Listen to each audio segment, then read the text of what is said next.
And you know, there's another thing about what Edward D. Bono has said. He says opportunity is to business just like any other resource, like material, information, people, and all that.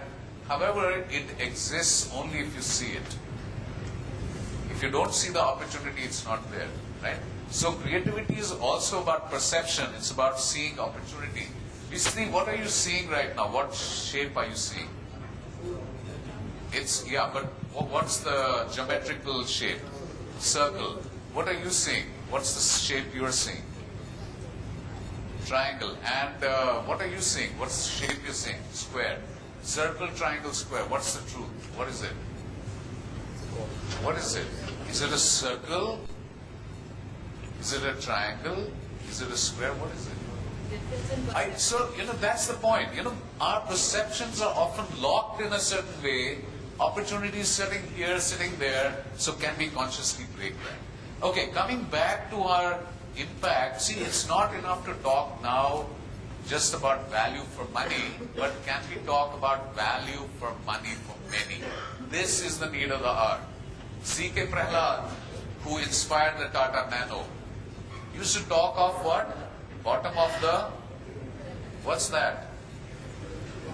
It's not people, you know, who need, I mean, like you said, who need services, but they can't afford them right now. Okay, but can we innovate there? For example, whatever costs $100 in the US, in Bombay needs to cost $10, and in the village needs to cost $1. Then we are talking about innovation. Is that okay? Huge opportunity in India. Jaipur Fort. You heard of the Jaipur Fort? Significantly lower cost. There's an incredible opportunity waiting for all of us. Okay, let's now move on to leadership and culture. How does it really drive this? So as I said, many leaders and organizations, as Sujaya pointed out, are also looking for new ideas. How many organizations here also could do with some new ideas? Right? Okay, all of us. Excellent. And also people are talking about engagement. They're saying people are just sitting there and they are bored and they don't know what to do, and there's attrition. Have you heard that one? Yes? So just look at this. On the one hand, leaders are saying we need a lot of innovation. Another place they said we want engagement.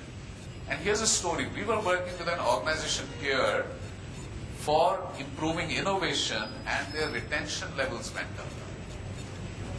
Their attrition levels came down. We were working over a 1-year period, and in this period, their attrition actually went down.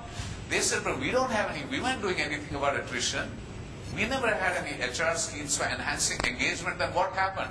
Can you guess what happened? We were just working on innovation, the first part. What do you think happened? People suddenly started enjoying their work, they started conversing, they started talking, they started ideating and having fun. Do you recognize that innovation is also about having fun, and there's a lot of humor and creativity in it, yes or not?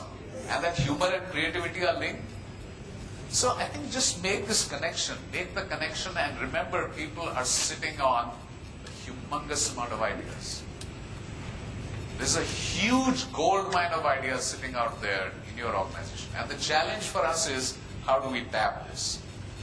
I'm going to share some ideas, but I want you to also share some ideas of how are you tapping the creative potential of people in your organization. So, first one I want to share with you is connection, conversation, and co-creating. It's amazing how little people converse with each other.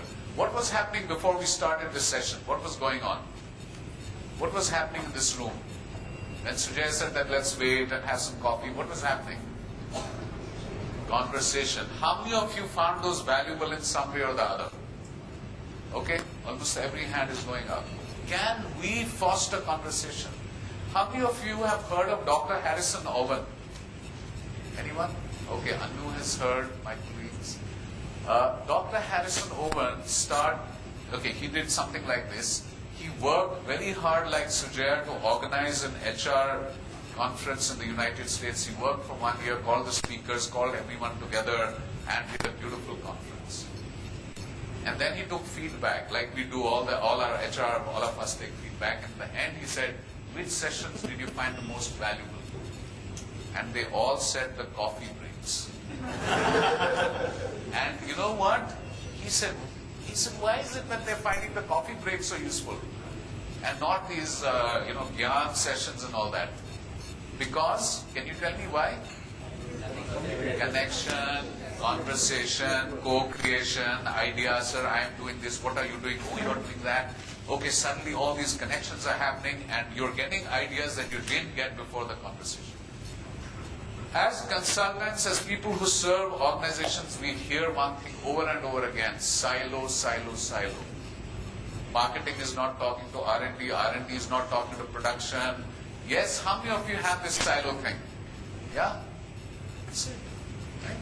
So when you start connecting people, when we start conversing, we find that suddenly things happen, and we can as leaders use tools like Conversation Cafe, open space technology, which we are using, to have cross-fertilization across. In fact, the L&D process that's happening here in the roundtable is precisely this.